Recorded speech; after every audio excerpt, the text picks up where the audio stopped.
Good evening, everybody, and welcome to the Fantasy Football Fix Game Week 31 live stream. My name is FPL Nacho, and it is so good to be back discussing FPL after what felt like a month-long international break. I know that you guys are excited for FPL to be back, and I can't wait to help guide you guys through to this Game Week 31 deadline, which is, of course, 11 a.m. UK time tomorrow. So make sure you have your alarm set for that morning deadline, wherever you may be in the world. Now, guys, let me know in the chat if you are tuning in. And again, this isn't going to be a deadline stream, so it's not going to be all carnage where I'm going to be running around the room trying to answer every single question within the hour time frame.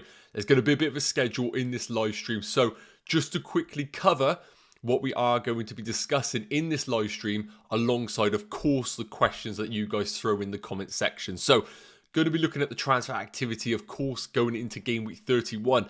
Importantly, hot topic number one, Weghorst. We're going to be discussing whether he is even worth you bringing into your sides, and also a comparison between him and Calvert-Lewin. We're also going to be looking at Reece James versus Cancelo.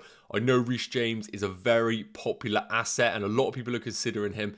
Is he worth bringing in ahead of Game Week 31? And then, of course, we're going to be looking at the algorithm points, the algorithm 11, and revealing some of the Elite 11 teams and their transfer plans. So be sure to stick around for all of that, guys. We have so much to discuss. And again, do not hesitate putting your questions in the comment section. Of course, I will be dipping in and out of the comments, answering as many questions as I can throughout this live stream. So drop in the comments. Let me know who is tuning in. It'd be great to say hi to you guys. So first up, guys, I want to quickly dip into the Fantasy Football Fix price change predictor. Now, of course, guys, if you want to see any of the tools that I'm using on fantasyfootballfix.com, then please head over to fantasyfootballfix.com. All the links are in the bio. Honestly, some of the best tools available, and if you want to finish your season strong, I really recommend checking them all out. So I'm going to quickly touch on some potential price changes. We haven't looked at price changes for a long time on this channel. It's because the market has been so slow, but of course, ramping back up to FPL, managers have wildcards, free transfers available. Naturally, there are moves being made in the market. Cancelo, we are predicting him to rise in price tonight. Now, again, remember, wildcard transfers do not contribute towards FPL price changes. So some of these might be skewed, but I do think that if you're in the market for Cancelo, it might be worthwhile making those moves tonight rather than hesitating till tomorrow. I do love a late transfer. I am probably one of the biggest advocates of it. However, if it is going to price you out of Cancelo tonight, I think making that move is probably worthwhile.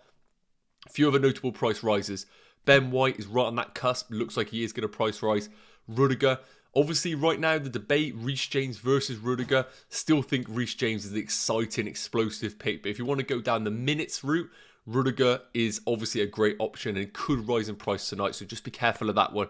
And Odegaard at Arsenal, don't think he's necessarily the most desired transfer to bring into your FPL teams. Looking at the rest, guys, in terms of price fallers, not really much to discuss. Kovacic, I know all of you guys devastated at Kovacic falling in price. St. Maximin, an interesting one, obviously with decent fixtures coming up. Looks like he could potentially fall in price, but he's right on the cusp there. And just looking at page 2 here, obviously the ones that have crossed the 100% threshold mark. We got Wan-Bissaka. Devastating news that Wan-Bissaka is falling in price, said nobody ever. Notable ones, Digne potentially falling in price tonight. Few owners out there are probably looking to potentially hold him for a future double game week, but if you're looking to sell, might be a good time to do it. Coutinho and Bowen, the other two as well. But again, I wouldn't say necessarily hugely owned assets, apart from Coutinho, that I would say are necessarily falling in price tonight that are worthwhile discussing. So I can see already we got in here Mads, Calm, hope we're doing well. Paul, hope we're doing well as well. As I said, going to be coming into the comment section, of course, answering all your questions once we get through hot topic number 1, because I know that is going to be a very popular one for you guys. So before we go into hot topic number 1, I think I just want to quickly touch on the transfers right now in the market. Again, using the transfer analytics over on Fantasy Football Fix, and you'll see on that right-hand side, Trent Alexander-Arnold has been sold by 350,000 managers ahead of his home game against Watford. Now, if you haven't checked out the recent press conferences, we know that Trent is a potential availability for Watford at home. I probably worded that the worst I've ever done. Trent is looking like he could potentially play against Watford. That's a very easier way of saying it. We know that he's returned to full training today. And if I had to put my hat on it and money on it, I would probably say that Trent is going to start. What I would say, guys, is do not sell Trent Alexander-Arnold. If he isn't going to be playing against Watford, he definitely is going to be available for Man City. So really, guys, do not look to sell Trent if you are looking to do so, unless you're in a position where you're wildcarding really soon and you're going for a 1 or 2 game week punt. Otherwise, I would avoid it. Jimenez, second most sold transfer. And this is the one I really want to touch on because I know a lot of managers got burnt by Jimenez. And with the way that the game weeks are falling and their blank game week in 33, it means that Jimenez isn't going to be playing until game week 34. And I think that means that he is an absolute sell for your team. So just going to quickly show you guys the direction that a lot of the transfers are going. It might help you guys in terms of decide what direction you want to go in. Of course, I am going to be touching on some replacements in this video. Number 1 transfer combination is Jimenez to Broja. So Broja really hasn't been in great form recently, so I'm quite surprised to see 24% of those transfers go into Broja. But at that price point, it's going to save you 2 million. I think managers are probably just looking at him as a potential bench striker and investing the money elsewhere. Don't blame them. Now, Weghorst, second highest transfer combination at 19% of the Jimenez sales. Again, Weghorst, double game week 31, double game week 33, and a lovely Norwich fixture sprinkled in between. Weghorst is definitely someone who's on a lot of people's agenda. And while he doesn't necessarily tick the box for form or an exciting FPL pick, he does tick that box for fixture volume. And that's really the selling point for Weghorst. I know a lot of managers right now are throwing arms up in the air about the thought of even bringing in someone like Weghorst, but I do think that fixture volume, and when I mention that, I talk about 5 games in 3 game weeks. That's kind of what I'm getting at there. I think that is worth in weight in gold sometimes when you can't go in other directions in your squad. So again, it's all team dependent. And outside of that, the Dennises, the Adams, the Kings of the world, not necessarily anything to really get us out of our seats. So that's a quick sort of overview, guys, of some of the popular sort of directions that managers have gone in. I'm not going to touch on Trent because I think that is going to now slow down off the back of the news that has been coming out of the Liverpool camp. So I think we're going to go right in, guys, on the Weghorst hot topic. And that is going to be a comparison using the player heat map section between Wout Weghorst, what a great name, and Dominic Calvert-Lewin. Now, I could have compared Weghorst against other players, of course, but Calvert-Lewin is somebody who has a double game week in 31, as we know. So he ticks the box in regards to fixtures for this game week. If you really are going for, you know, doubling down on these double game weeks, and Calvert-Lewin does come into the equation. The press conferences have confirmed that he is likely to start. I wouldn't say he's 100% to start, but it does sound like there is potential for him to be available for the first game, definitely the second half of the double game week. So I thought it would be a nice little comparison between the two, because it is worth mentioning that Calvert-Lewin is priced about 1 million more expensive than Weghorst. So unless these underlying stats show any sort of glimmer of Calvert-Lewin being much more the better option, it's going to be very difficult to kind of argue spending 1 million more on Calvert-Lewin. But that is what I'm here to do. So you can see there, from game week 1 to right now, they both have played pretty much identical minutes. Weghorst coming in obviously late in the season in January, playing pretty much every game since he signed for Burnley.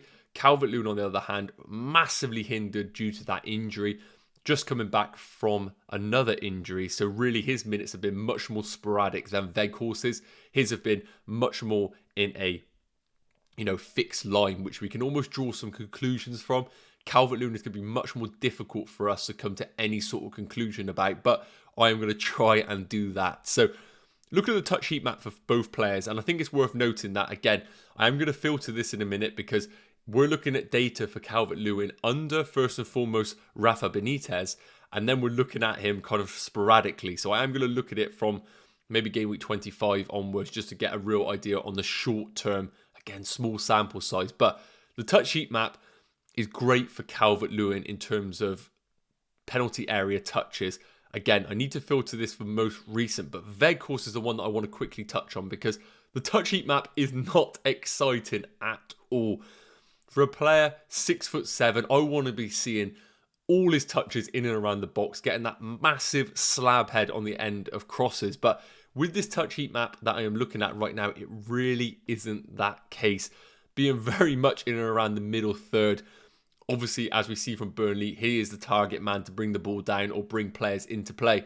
And not necessarily going to be getting in behind the defences. So what I'm seeing here with the touch heat map isn't exciting me necessarily from outplay. And I would not be surprised that a lot of his penalty area touches are going to be from set pieces, of course. But that doesn't discredit him being a threat from those set pieces at all. Now, I'm going to come down all the way here to our underlying stats for both players, just to get an idea on how they are operating. Now, again, Calvert-Lewin 3 goals, Weghorst the only 1 goal that he has scored. But Weghorst has come in with an expected goals of 1.91 over that period. So while he hasn't been clinical at all, at least his expected goals are exceeding his actual output. So we don't know whether he's a terrible finisher or he is just, underperforming right now. Fingers crossed it is the underperforming section, because we really do need him to start getting to almost like a level head with his expected goals. Because if he can start to boost up his underlying stats alongside his actual output, then we could see a potential value striker to finally emerge from the FPL wreckage that we've had recently. Now, Calvert-Lewin, we know, has always been a forward that has been, underlying stats-wise, been ticking over nicely. And again, his expected goals have exceeded his actual output. But what I want to do, guys, is filter it by recently. Again, the game time for Calvert-Lewin is going to be very sporadic, so it's going to be very difficult for us to come to any sort of conclusions. But if we look at it from game week 24 onwards for both players, and we come down to the underlying stats again for one another, you can see there that Calvert-Lewin's underlying stats in about 250 minutes of football is not really screaming out massive value. 0.24 expected goals, 8 shots, 1 on target, 5 in the box. Weghorst, on the other hand, really is delivering in these areas in comparison to Calvert-Lewin. Now, don't get me wrong, these aren't, crazy underlying stats that we all need to get excited about, but he is definitely dominating Calvert-Lewin in the expected goals department, in the expected assist department, and pretty much everywhere, really. So, while Calvert-Lewin returning from injury, it's so difficult to come to any sort of conclusion for one another. I do think that Weghorst, if you are in the market for a forward outside of Jimenez, is probably the obvious route to go for. Now, it's worth mentioning, over the next 3 game weeks, Weghorst is predicted to score 15.1 points. Calvert-Lewin, on the other hand, 9.6. Now, we have to remember, in these fixtures, Weghorst has a double in 31, Norwich in 32, and a double in 33. For Calvert-Lewin, on the other hand, double in 31, and then a single, and then another single. However, it is worth mentioning that Everton do have games to rearrange, so they are going to be having future game weeks later down the line. But the fact that they have future double game weeks to rearrange later down the line, I think is enough of a reason for us to ignore Calvert-Lewin as an FPL option. Those double game weeks could fall any time between now and the end of the season. And I think over the next 3 game weeks is a brilliant opportunity for us to sit back, watch Calvert-Lewin play, see if there is still a player there that Frank Lampard can get the best out of. And if he does, amazing. We can start to target him for future double game weeks. But right now, at 7.7 million, managers just cannot touch him as an FPL option. So Weghorst is definitely going to win the battle here between 2 very floundering forwards. So I apologise, guys, that I haven't excited you with any thrilling forwards necessarily. So just quickly dip in the comments, guys, to see what people are saying. Mads is saying Kilman to Laporte or Cancelo. Cancelo risks benched. So Mads, I think this is a great question. Man City, of course, are in all competitions, FA Cup, Champions League and Premier League. But we need to remember that they are in a Premier League dogfight to win that league. So I think first and foremost, Pep Guardiola is absolutely going to be prioritising the league as much as any other competition. If you're looking for absolute guaranteed minutes, then I think Laporte is the route to go for. But I really think you need to start looking at the transfers more over a longer term perspective rather than one single game week. Cancelo, I believe, will massively outscore Laporte between now and the end of the season. And that's the reason why I would absolutely go all in on Cancelo. Don't worry about him getting rotated this week. Look at it more as a longer term perspective, and hopefully you can reap the rewards longer term on that one. Paul, keep Hwang, Trent, or go to James, Weghorst. Decisions. Now, Paul, I think if I was in your boat right now, I think the sale of Trent really isn't the best option to make right now. So what I would say is I'd probably hold for Hwang and Trent. Now, I don't know the injury status on Hwang, whether he is fit or not. But with Jimenez's red card, him being out for the next few game weeks, I would like to think that Hwang is going to get some game time over that period if he isn't ruled out with injury. So I think keeping Hwang and Trent is probably the best move that you can make.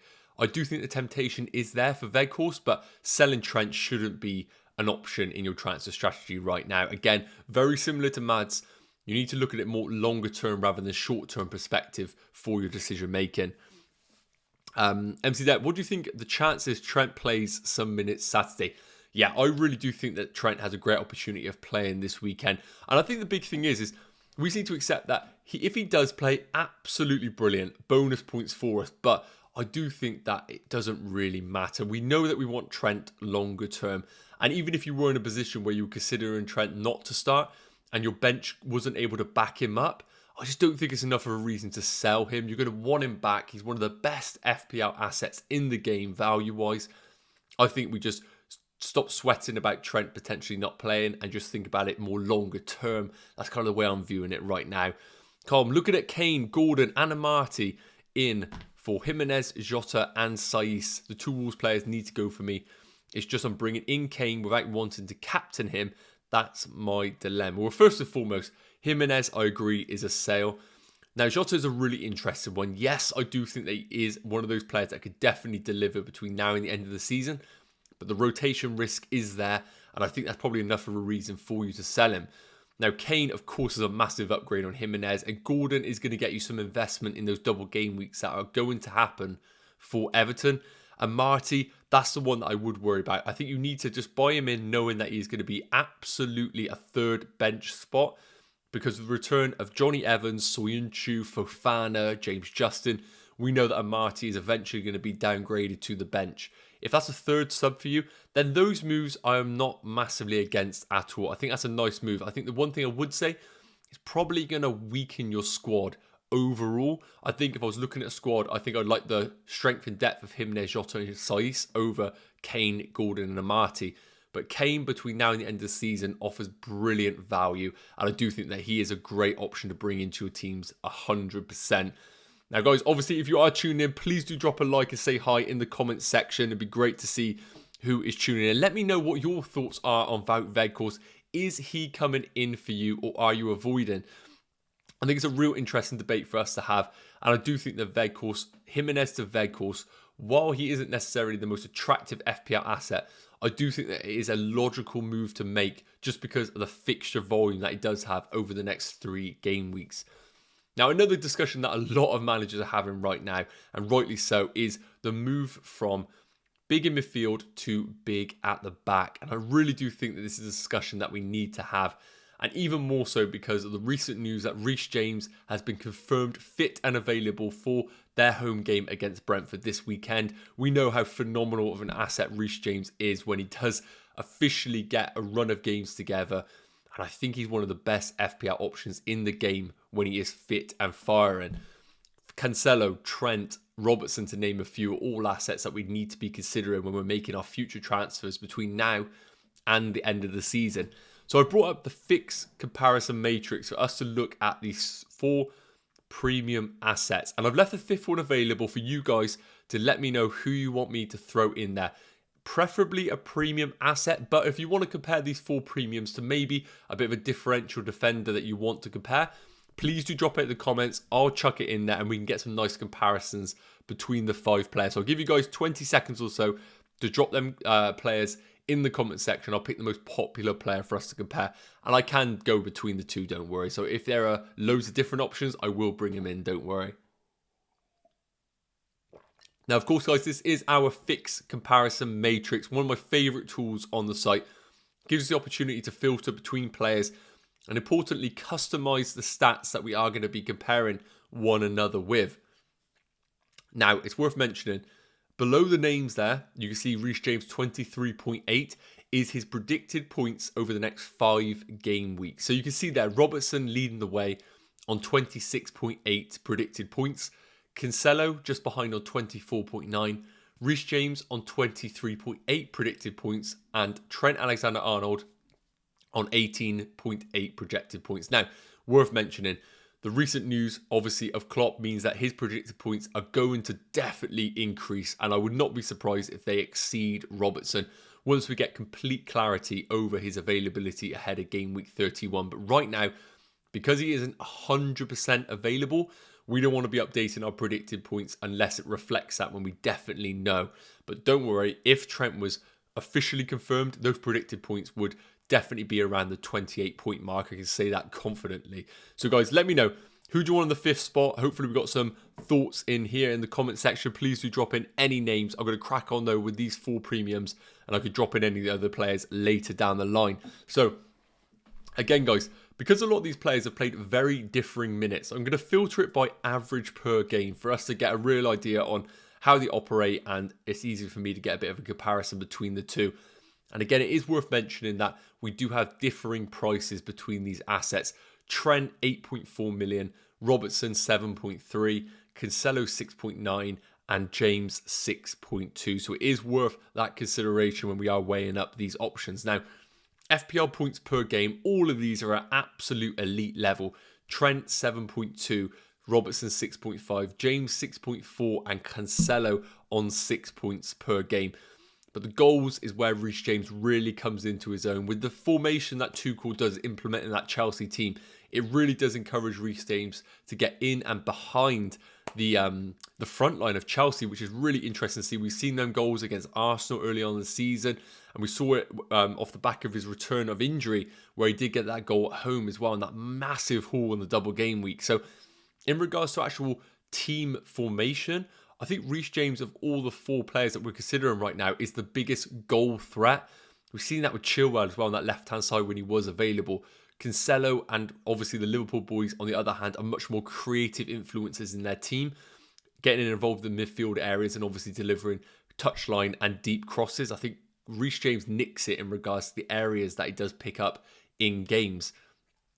FPL assists, as I mentioned, the Robertson of the world, the Trents of the world, delivering 0.5 for Robertson, 0.4 for Trent Alexander-Arnold. But again, Reece James only just behind on 0.4 per game. Bonus points, again, guys, you can see a trend ticking along here. All these assets are phenomenal in all their areas, but shots is the one that's really outstanding. Cancelo, 2.2 shots per game. That in comparison to Robertson of only 0.5 is really telling between the two there. You see there Reece James at 1.4. Again, I did mention about the areas that Reece James picks up, but seeing that shot volume of Cancelo really does show the attacking influence that he does have in that Man City team. And I think a lot of managers probably do when they watch Man City. They hide behind their sofas because they know that Cancelo gets into some unbelievable positions in that Man City attacking areas. Last up, big chances created. No surprise that Trent Alexander-Arnold is leading the way, 0.6 per game. But again, Robertson on 0.4, Reece James on 0.4 per game. Still great underlying stats for players that are considerably cheaper than Trent Alexander-Arnold. So again, guys, I don't know whether this has made it easier or harder for us to come to a conclusion on who is the better options going forward. Now, as I mentioned, if you're in a position right now where Trent Alexander-Arnold is in your team, I absolutely would not consider selling him. I think he's a lock long term.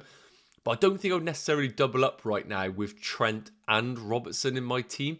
I think if you have Trent right now and you don't have Chelsea or Man City defensive coverage, I think that's probably more of the priority to go that direction and get one of those two rather than doubling down on the Liverpool defence. So I think that's the first point we need to make. Secondly, fixtures coming up for Man City and Chelsea. Now, you can see in the middle of the template here on our fixture analyzer, Man City in the next 3 game weeks have Burnley in game week 31, Liverpool in game week 32, and Brighton at home in game week 33.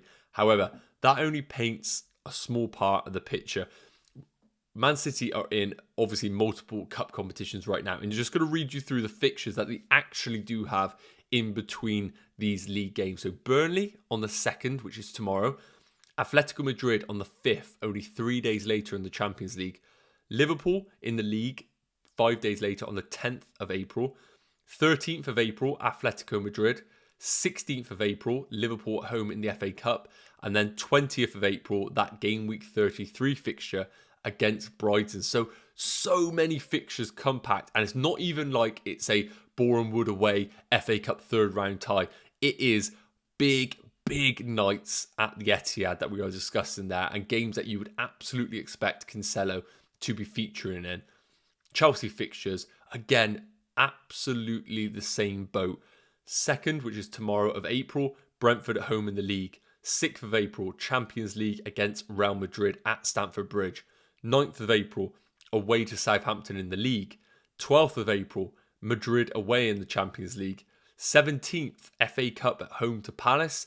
And the 20th at home to Arsenal. So again, guys, really difficult fixture. I'd argue that Chelsea probably had the easier ones, but then I would say that Arsenal at home in the 20th, it makes it even more of a confusing fixture schedule for these players. So how do we conclude this situation right now? I think first and foremost, your transfers need to be looking to bring in both Cancelo and Reece James for the longer term. Now, I don't think that necessarily means that you bring both in this game week unless you have 2 free transfers and you're able to have that flexibility to do that.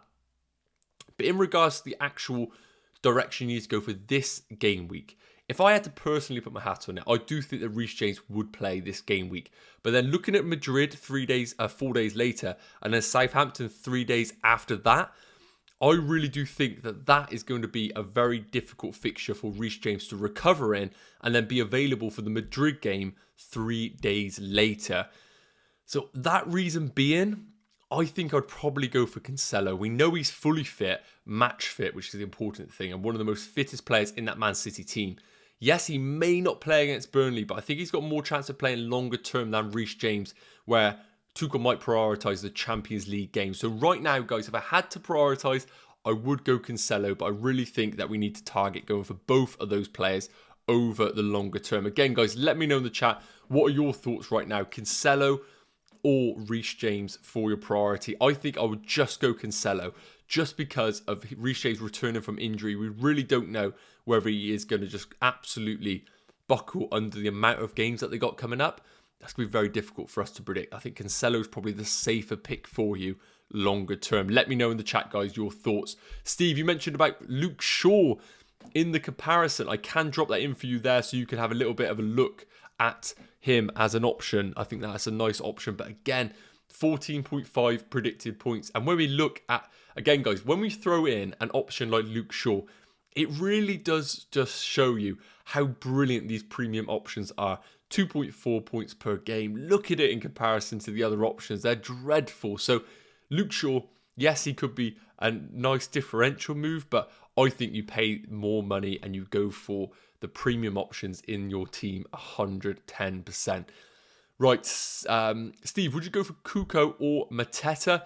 Oh, really tricky one that. I don't think I'm massively tempted by either of that.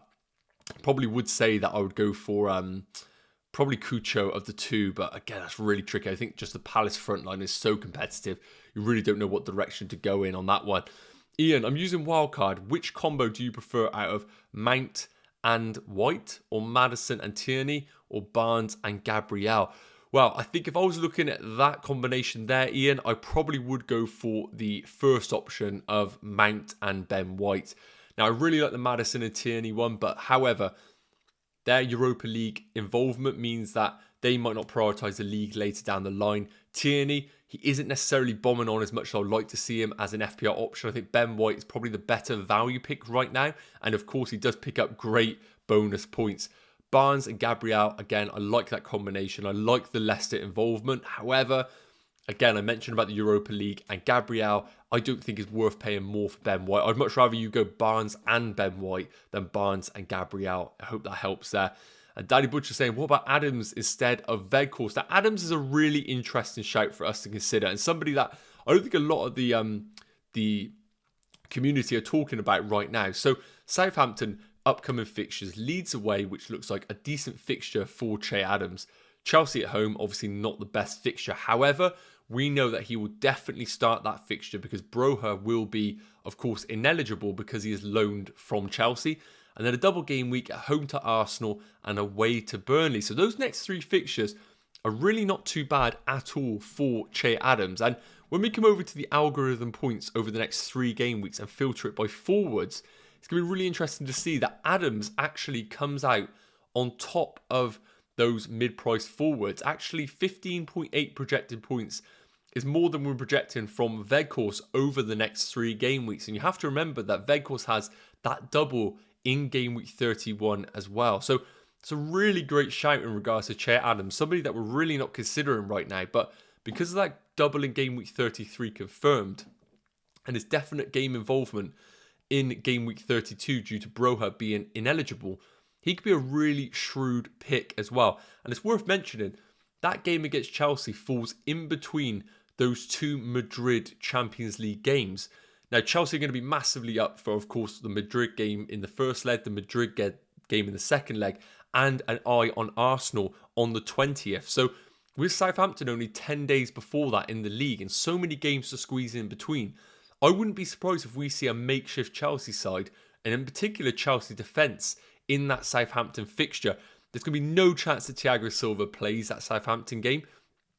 And God knows if Azpilicueta plays either. Reece James, we've touched on how he is going to be potentially not fit enough to play that many games in such a short space of time. So I think that's a really shrewd move to go for Che Adams. I think he's going to be up against a makeshift defence, against a Chelsea team that are naturally going to be tired and their minds elsewhere on that Madrid second leg. So Che Adams, I'm a big fan of that move and somebody that I think we need to discuss more about in the community for sure. So a nice little nugget there for you. Great shout there, buddy. Right, guys. Algorithm points. I've got them up on the screen right now, and I think this is a good opportunity for us to look at game week 31 in essence, really, just to get an idea on what we have in front of us. So looking at game week 31 for all players in general. Now, we've touched on captaincy in regards to which players we need to target long-term, which players we need to target short-term. Mo Salah, if you have him in your teams right now, I think he absolutely is your captaincy option. I don't see any other route to go for. Yes, Harry Kane has a good fixture against Newcastle, but we have to remember that this Newcastle team, I found a bit of resilience under Eddie Howe. I've had good performances, notably away against Chelsea, where they conceded an 88th minute goal against Havertz. They put up a great defensive display against them there. I don't think they're going to be a pushover against Spurs. So Salah, you can see 9.3 projected points in a single game week, I might add, against that Watford team.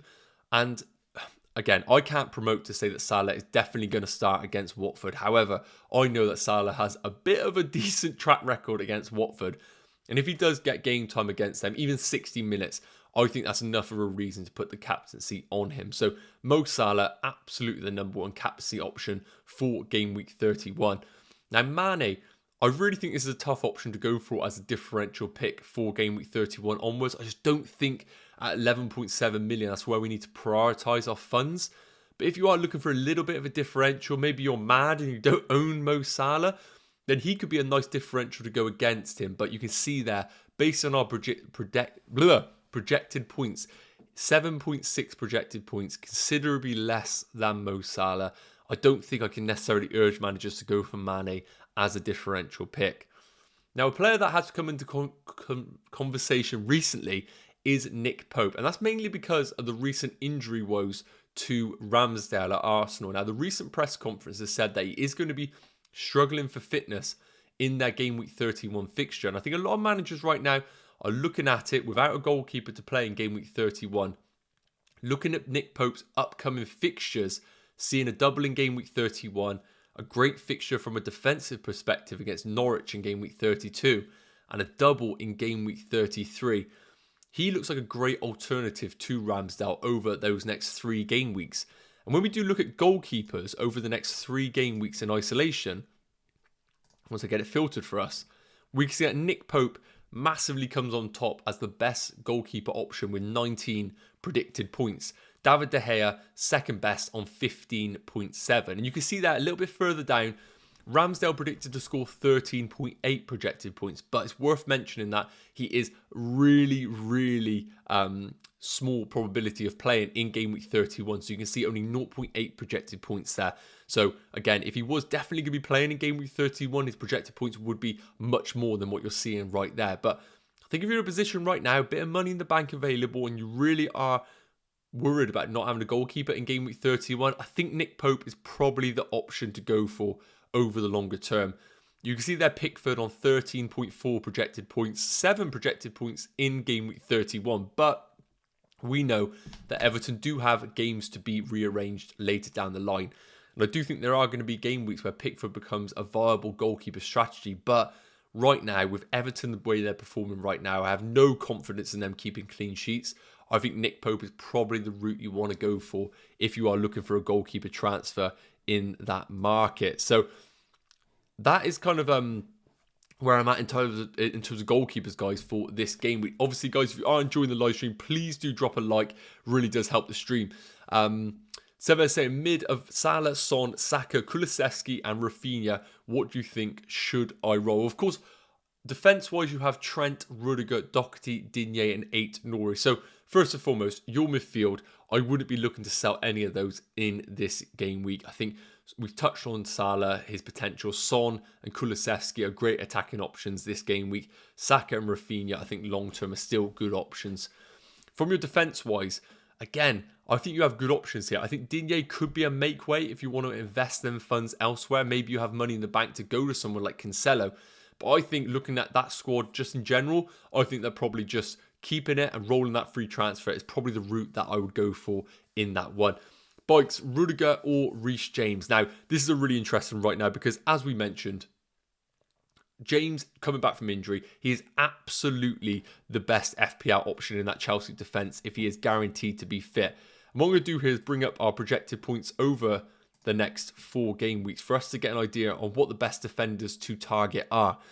Now you can see there, Reece James projected to score 18.7 points over the next 4 league games.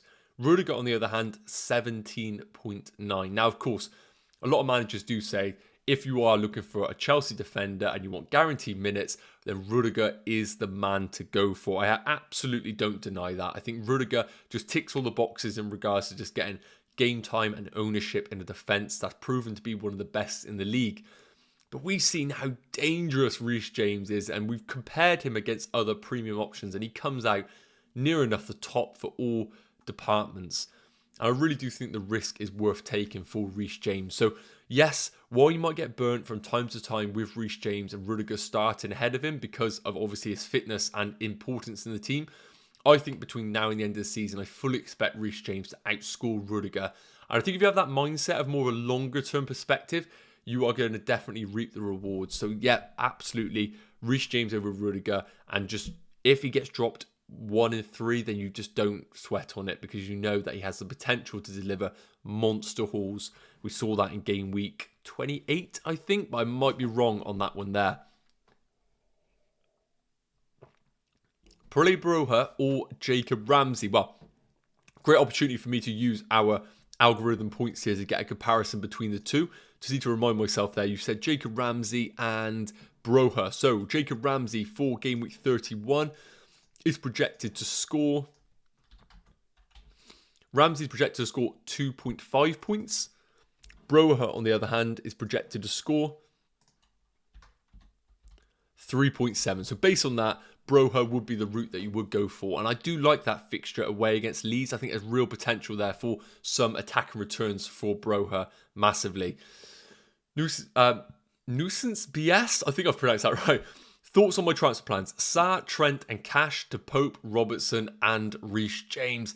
Such a difficult one right now because I have been saying for the last half an hour about how I would not sell Trent Alexander-Arnold, and I'm going to stick by that.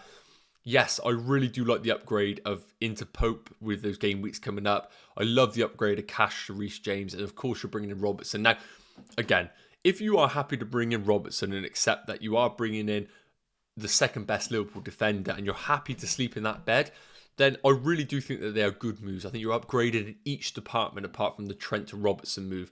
And don't get me wrong, I'm not sitting here saying that Trent is going to outscore Robertson by 50 points between now and the end of the season. We are looking very much more shorter term, and you might not necessarily get as much of a hit from that period. But I just really hate the sale of Trent going into Robertson. However, I do think that if you are looking for a bit of differential move, then I think that's a smart move to go for depending on your rank. But just remember, if you're hovering around that top 100k, there's going to be a lot of ownership in Trent. If he goes big, that's going to really hurt your rank. Ian, no worries at all. Always here to help. Steve, no worries at all. Bikes, it is getting so stressful. I might have to go for Maguire. Wow. I think you just need to have a nice little drink. Put down the phone. Don't bring in Harry Maguire. Please don't. Although for England, I like him. I'm just putting it out there. Vinay saying, who to start? Ben White or Martinelli? I think I'd have to go for the attacking option in Martinelli personally. I think there's more excitement there in that option. I know he played, obviously, international football, but so did Ben White. I think Martinelli wins that battle there. Jordan, best defenders, 5 million and under, please. Well, Jordan, I think this is a great opportunity, again, for us to use our algorithm to see who the best options are over the coming game week. So again, let's filter it by the next 4 game weeks and let's have it at 5 million and less. And you can see there that Roberts is coming out on top. Now, of course, Burnley, double in game week 31, double in game week 33. And Roberts only being 4.4 million. I definitely think that's a route I would go for. Now, a lot of question marks right now about Roberts, whether he is guaranteed to start for Burnley. Well, we had this conversation in game week 27 and we saw him play both game weeks that time. And he's played ever since. Lowton hasn't had a sniff in that Burnley team. And I really think it would just be unlucky if Roberts does get dropped at this point in time. There's been no evidence to suggest that that is going to happen. I think Roberts is a really nice risk-adverse move.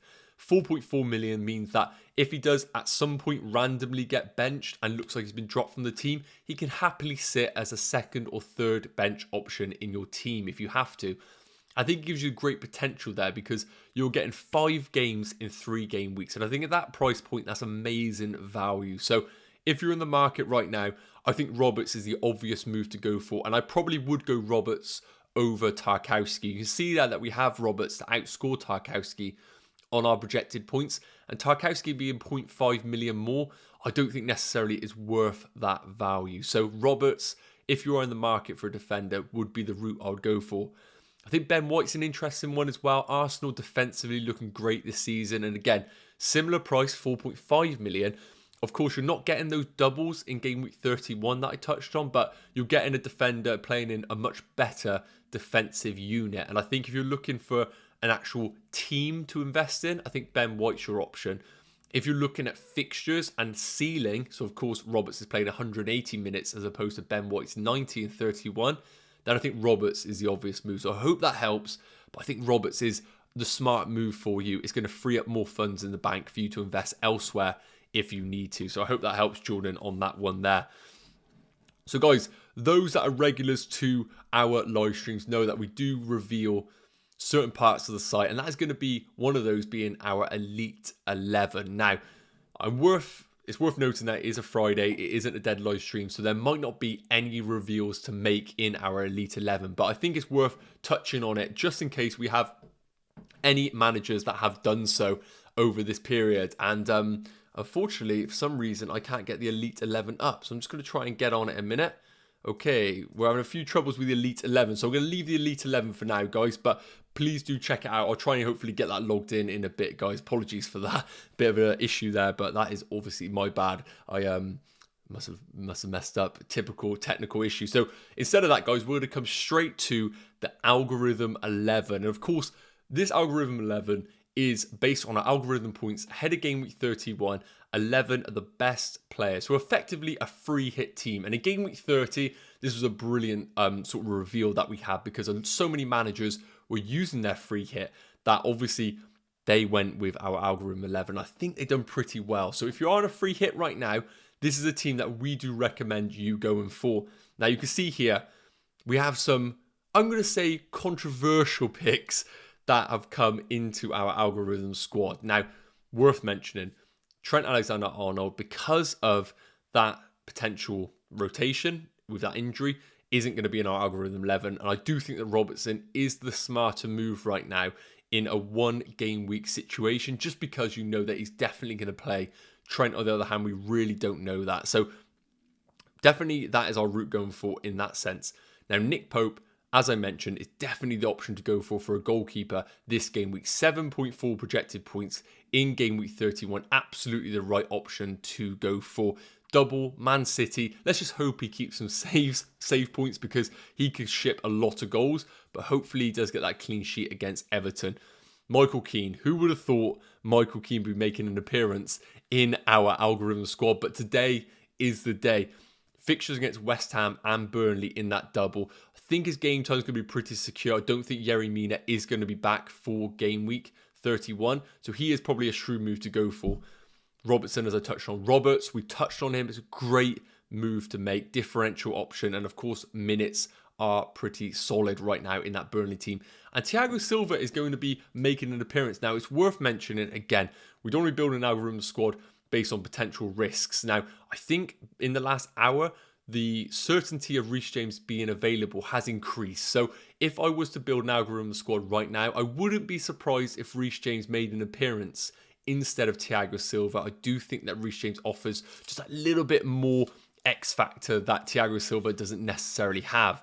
But, and it's worth mentioning, Thiago Silva, we know, game time wise, is usually pretty solid. So I think Thiago Silva is not a bad move if you want to go against the grain. But I think if I was looking to bring in a transfer, it would definitely be Reece James as that option. Now, the midfield, again, if you have the luxury to go Mane and Salah, then you do you. That is definitely a great move in a 1 game week isolation. And Mo Salah getting the captaincy, absolutely no surprises there. We saw that with the projected points, 9.6 projected points. By far the best option this game week. Now, Doucouré, Gray and Lennon, not the most exciting picks, but that's where the double game weeks come into their own. And we know with double game weeks means that their FPL ceiling is considerably higher because they are playing twice as many minutes. I think Gray is a really nice option as well. Coming back into the team, we know that he is a great FPL option on his day.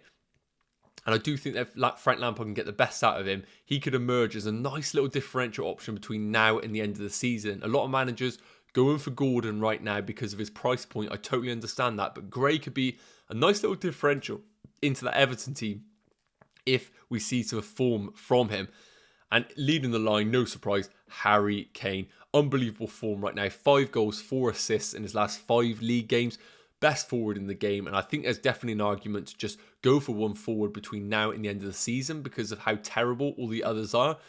And he is going to be naturally ticking over for you. Penalties, set pieces, and playing in a really well-oiled Spurs team right now. So I think Harry Kane, brilliant option for those game week 31 teams for you. So let me know, guys, what your thoughts are on the algorithm 11. How many of those players do you have? Are there any surprises in there? For me, I think the surprise in there has got to be Doucouré and Michael Keane, but the algorithm team always delivers, and I back our algorithm points every day of the week. Eric, Cucho or Mateta? Now, I covered this one. I think I'll just go Cucho because of his recent form. I think that's going to get him that game time in that Watford team. I think with Mateta, there's a lot of competition in that Crystal Palace line, so I just would be cautious of that one.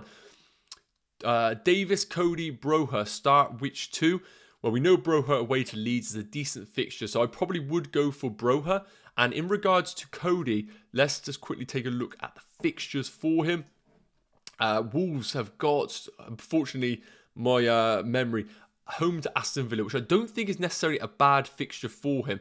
On the other hand, with the fixture for Davis at home to Newcastle, I probably would go for Broha and Davis and bench Cody personally. Who to start, Saka or Martinelli? Absolutely Saka. It has to be Saka as your option. In brilliant form, best Arsenal player by far. Put all the emphasis on him. It's got to be Saka as your pick. And Daddy, thanks for the reply. What do you think about Havertz versus Foden? That's a really interesting one because I think Havertz is absolutely the number 9 in this Chelsea team. However, we have to remember Lukaku isn't an incompetent forward. We haven't got, I'm trying to think of another forward who's absolutely terrible. Anyway, Lukaku can play. And I do think that with the fixture schedule coming up, as I mentioned, Brentford, Madrid, Southampton, Madrid, Palace, Arsenal in 18 days, there's absolutely going to be games where Lukaku plays. And I would be astonished if, for example, Havertz plays against Brentford and plays 4 days later against Madrid, and then Tuchel feels like he has to play him 3 days later against Southampton when you have a £100 million forward on the bench. That's why I think Lukaku will probably play the Southampton away fixture and maybe even the FA Cup game and Arsenal game potentially. I think there's going to be at least 1 or 2 league appearances for Lukaku. Foden, on the other hand, we know has got competition in all those departments in that front three. So I think either way you're bringing in a rotation risk. I think I'd probably just go for Foden, just because I think his rotation is going to be less than Havertz's, just because I see an emphasis on Havertz being the Champions League forward, and I think Foden gets in the Man City starting lineup while they're in a title race. So I think I just would go Foden, but it's super, super close in that department. Julio, would you transfer out Son for Salah? This way I could transfer in Cancelo and Robertson and still keep Trent. Not against that move at all. In particular, if you already have Harry Kane. I think the one thing I would say is, if you do sell Son to bring in Salah, do you have any Spurs attacking in kind of ownership? I think if you don't, then I start to question that. But I can never question a transfer in for Mo Salah. I think that's the big thing, and I really don't think you can think twice. I think if you can get Mo Salah in for this game week and it gives you the opportunity to bring in Cancelo and Robertson, then I probably would make that move. So yes, I'm not against that move at all. Bringing Cancelo or James or Robertson for game week 31 and 32. Now, as I mentioned, I think if you want guaranteed game time, Robertson wins that. I don't see Robertson getting rotated. I think he absolutely will play for game week 31 and 32. I think Cancelo and James have the potential to potentially be rested in one of game week 31 and 32. So on that basis, then I would say Robertson. If you're looking longer term, then it's an interesting conversation. I think Cancelo and James really are brilliant picks because of the value that you're saving in them. But for the next two, then I probably would say Robertson. Will, cash to James for a hit or to Cancelo for free? Cash to James for a hit or to Cancelo for free? I'd absolutely do cash to Cancelo for free. Sorry, I meant to Laporte for free, have Cancelo. Okay. Would you bench Laporte next week? Hit is downgrade. Okay, so you're basically looking at either doing cash to James for a hit or Laporte for free. Really tricky one. I don't think James is worth a hit this game week, but if you're looking at it as a longer term transfer, then I do think it has potential to pay you back. Would I go for the double up in Man City's defence? Yes, I think there's definitely value in that route. The one thing I would say is there potential for you to bring in a Chelsea defender later down the line?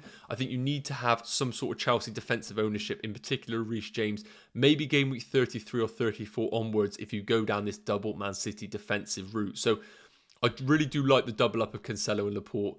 I wouldn't be against that. And I think with Reece James right now, I think you're balancing massive potential in Reece James versus guaranteed game time in Laporte, and I think it really is what kind of manager you are.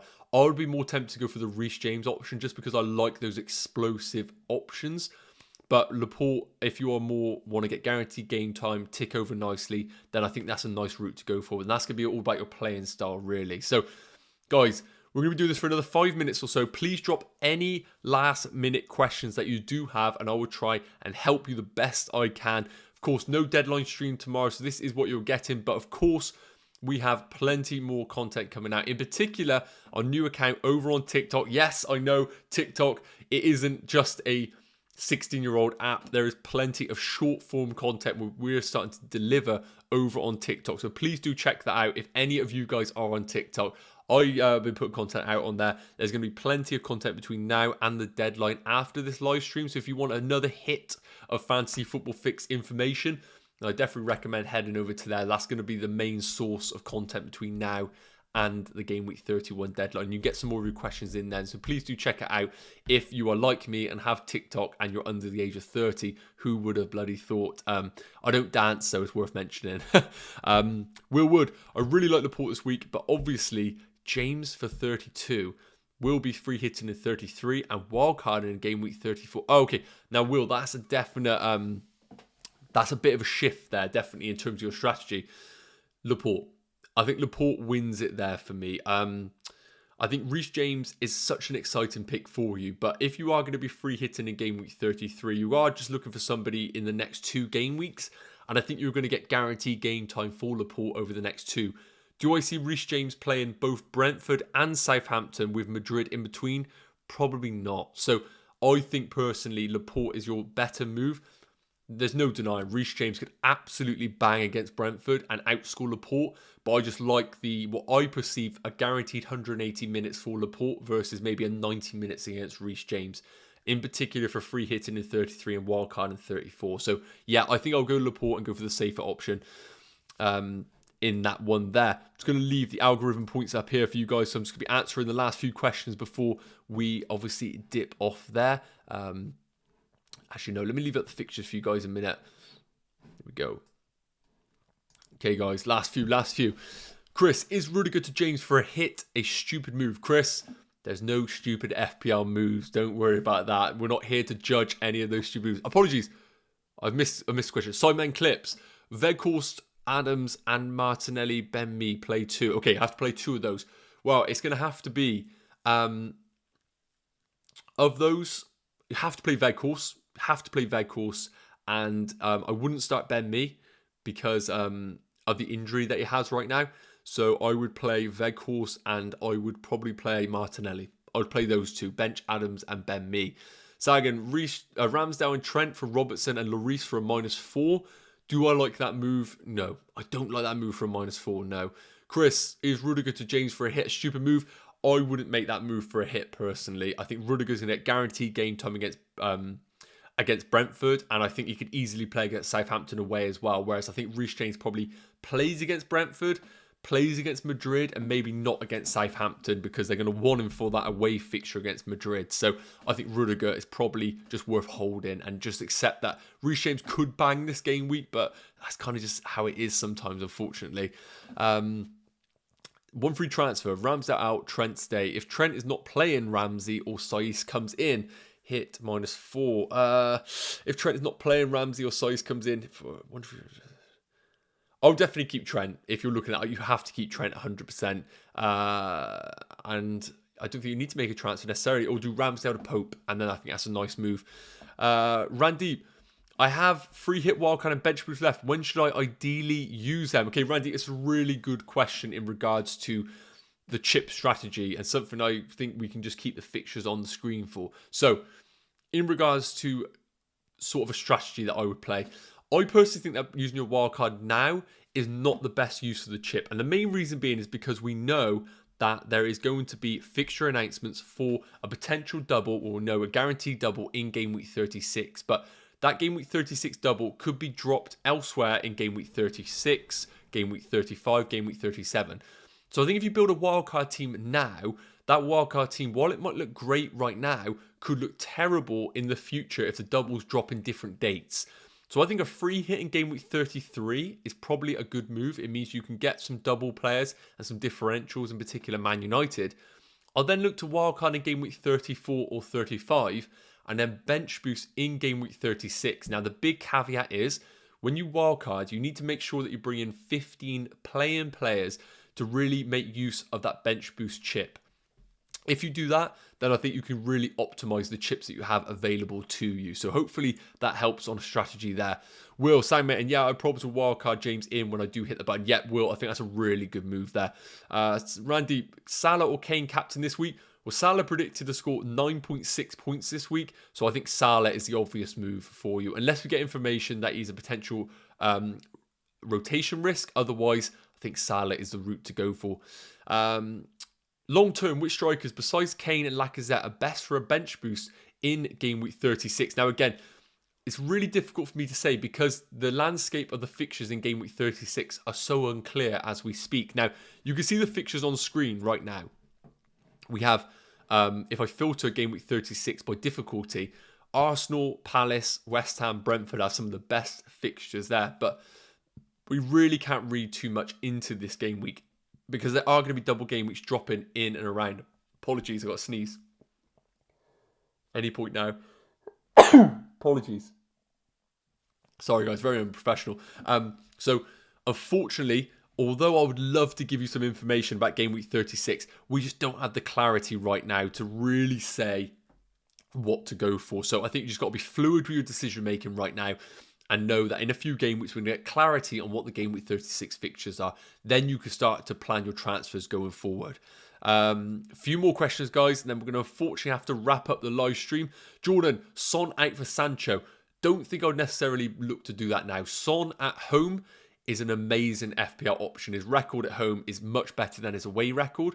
And against Newcastle, I do rate Newcastle defensively, but I just think holding Son is the right move to make.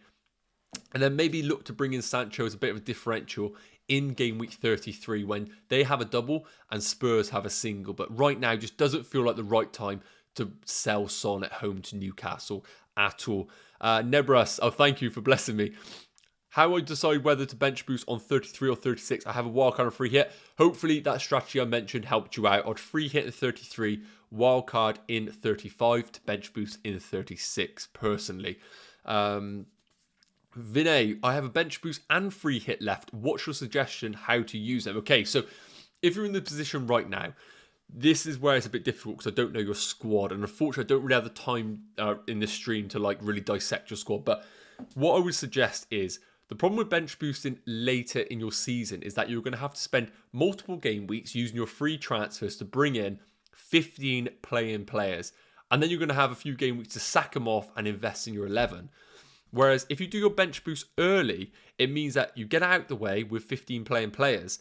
And then you can look to ship out those 15 playing players for 11 playing players. So while you might spend, let's say, 5, 10, 15, 20 million on your bench because you want 4-5 million players, you can then downgrade all of them, put them to 4 million players, and then look to just obviously bench boost early, and then at the end of the season you can free hit. So I hope that makes sense. I would try and use my bench boost as early as possible because I don't want to be building money into my bench when I don't need him after my bench boost. So I want to get that done early. Again, it's all squad dependent though. Apologies, that didn't make much sense. Mike, who to start from, Hwang, Watkins, or Saiss? Ooh, tough. I probably would just go Watkins. Just Watkins. Silvralo, Trent and Salah rest. Fingers crossed that doesn't happen. Don't be jinxing it now. Should I bring in James for Trent and bring him back on wildcard 34? I already have Robbo, Cancelo and Rudiger. Okay, so you have Robbo, Cancelo and Rudiger and you have Trent.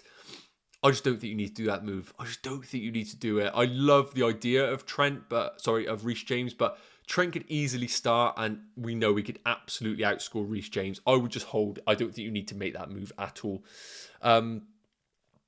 Nick Pope for Ramsdale. Like that move if you just want to get a guaranteed goalkeeper this game week. Ramsdale long term is great, but Nick Pope with those doubles in 31 and 33 look like great options. So yes, I think that's a nice move if you have no other pressing issues in your squad. So guys, that has been an hour live stream. Hopefully I've helped you out a little way, and hopefully our Fantasy Football Fix website has provided that much needed statistical kind of support that you needed to conclude some of your decision making. So really hope that this live stream has helped you guys out. Again, we still have about 12 hours, more than 12 hours until the game week 31 deadline. If you're in a position right now where you have questions and you don't have anyone to answer them, please do head over to our TikTok account. We're dropping videos over there, and we might even get a last minute live stream tomorrow morning before the deadline. That is going to be the best place to get any last minute advice that you need. So be sure to check out our account. It's just a little bit further up in the comment section that Tom has dropped in there. So guys, thank you so much for tuning in. Again, please do check out all of our amazing tools at Fantasy Football Fix. Link is in the bio. Please do check it out. And if you are new around here, it isn't too late to hit that subscribe button. We still are dropping plenty of content for all of you guys to enjoy. Loads of stats videos, but importantly, some great videos like our algorithm series and top transfers to target. So be sure to check out the channel as a whole.